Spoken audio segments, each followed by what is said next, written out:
Hi friends, welcome to our channel. మనం ఇప్పుడు పరమానందయ్య శిష్యుల కథలు అనే దానిలో నుంచి 10వ కథను చెప్పుకుందాం. ఒకసారి పరమానందయ్య గారు సోమిదేవమ్మ గారితో ఏదో పిచ్చాపాటి మాట్లాడుతున్నారు. ఆ సమయంలో పక్క ఊరు నుంచి అప్పుడే వచ్చిన శిష్యుడు ఆయాసపడుతూ, గురువుగారు గురువుగారు, అమ్మగారి సోదరికి పాము కరిచిందండి అని గట్టిగా అరిచి చెప్పాడు. ఆ మాట వినగానే సోమిదేవమ్మ గారు హఠాత్తుగా పడిపోయి మూర్ఛపోయింది. అది చూసి పరమానందయ్య గారికి కంగారు పుట్టింది. వెంటనే కాస్త నీళ్లు చల్లి ఆమెకు స్పృహ తెప్పించారు. వార్త మోసుకొచ్చిన బ్రహ్మానందాన్ని పిలిచి, ఒరేయ్ పిచ్చి వెదవా, నీకు ఈ విషయం ఎవరు చెప్పారా అని అడిగాడు. మరి అండి గురువుగారు, నిన్న మీరే మీ స్నేహితుడి ఇంటికి వెళ్ళి అక్కడ వాళ్ళకి కాస్త ఇంటి పనిలో సహాయం చేయమని పంపించారు కదండి. మీ మాట ప్రకారం నేను వాళ్ళ ఇంటికి వెళ్ళాను. తిరిగి వస్తుంటే దారిలో మీ అత్తగారి ఇంటి పక్కన ఉన్న అవధాని గారు ఎదురుపడి నాకు ఈ విషయం చెప్పారు. అది విన్న వెంటనే నాకు భయం వేసింది. పరిగెత్తుకుంటూ వచ్చి మీకు ఈ విషయాన్ని చెప్పాను. పాపం అమ్మగారి చెల్లెలు ఎలా ఉందో ఏమో అన్నాడు బ్రహ్మానందం. ఆ మాటలు విని పరమానందయ్య గారు బ్రహ్మానందాన్ని దగ్గరికి పిలిచి, ఒరేయ్ పిచ్చి సన్నాసి, ఏదైనా ఒక విషయాన్ని ఇతరులకు చెప్పే ముందు దాన్ని కాస్త నెమ్మదిగా చెప్పాలి. అంతేకాని ఇలా హఠాత్తుగా శుభవార్తలు చెబితే మీ అమ్మగారిలాగా అపస్మారక స్థితిలోకి వెళ్ళిపోతారు. ఒక్కసారి ప్రాణాపాయం కూడా వాళ్లకు సంభవించవచ్చు.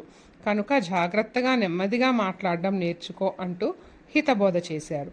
బ్రహ్మానందానికి పరమానందయ్య గారు చెప్పిన విషయం పూర్తిగా అర్థం కాకపోయినప్పటికీ ఒక విషయం మాత్రం గ్రహించాడు. దేన్నైనా ఇతరులకు చెప్పేటప్పుడు నిదానంగా చెప్పాలి అని. గురువుగారు తనకు చేసిన హితబోధని వాడు వెళ్ళి మిగిలిన శిష్యులకు కూడా బోధించాడు. కొన్నాళ్ళు గడిచాయి. ఒకరోజు పరమానందయ్య గారు భార్యను వెంటబెట్టుకొని తన అత్తగారింటికి వెళ్ళాలి అనుకున్నారు. ఎందుకంటే వాళ్ళ ఇంట్లో శుభకార్యం జరుగుతోంది. ఆయన తన శిష్యులను పిలిచి, ఒరేయ్ మీరంతా జాగ్రత్తగా ఇంటిని దొడ్లో ఉన్న ఆవుని కనిపెట్టుకొని ఉండండి అని చెప్పి అత్తగారింటికి బయలుదేరాడు. ప్రయాణమయ్యారు. వాళ్ళు అక్కడ శుభకార్యంలో పాల్గొని 3 రోజుల తర్వాత తిరిగి ఇంటికి వచ్చారు. వాళ్ళకి అక్కడ దొడ్లో ఉండవలసిన ఆవు కనిపించలేదు.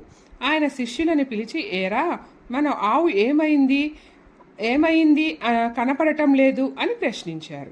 అది విని శిష్యులు ఒక్కొక్కరు నెమ్మదిగా గు రు వు గ రు మ న ఆ వు ని దొం గ లు ఏ తు కు పో యా రు అని నింపాదిగా చెప్పారు.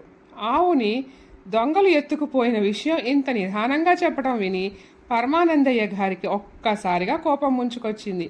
ఏరా వెదవల్లారా, మన ఆవుని దొంగలు ఎత్తుకుపోతే ఆ విషయాన్ని ఇంత తీరికగా చెబుతారా? మీకేమైనా బుద్ధుందా అని అరిచారు. గురువుగారి కోపం చూసి శిష్యులంతా హడలిపోయారు. కొద్దిసేపటికి బ్రహ్మానందం ముందుకు వచ్చి, గురువుగారు, పోయిన వారం మీరే కదండి ఏ విషయాన్నైనా ఎదుటివారికి చెప్పే ముందు నెమ్మదిగా శాంతంగా చెప్పాలి అన్నారు. మీ మాట ప్రకారమే మేము ఇప్పుడు ఆవుని దొంగలు ఎత్తుకుపోయారు అన్న విషయం నిదానంగా చెప్పాము. ఇందులో మా తప్పేముంది అని అన్నాడు నింపాదిగా. వాడి మాటలు విన్న పరమానందయ్య గారికి నోట మాట రాలేదు. తన శిష్యులు అవివేకాన్ని తలుచుకొని తల పట్టుకు కూర్చున్నారు. Thank you friends.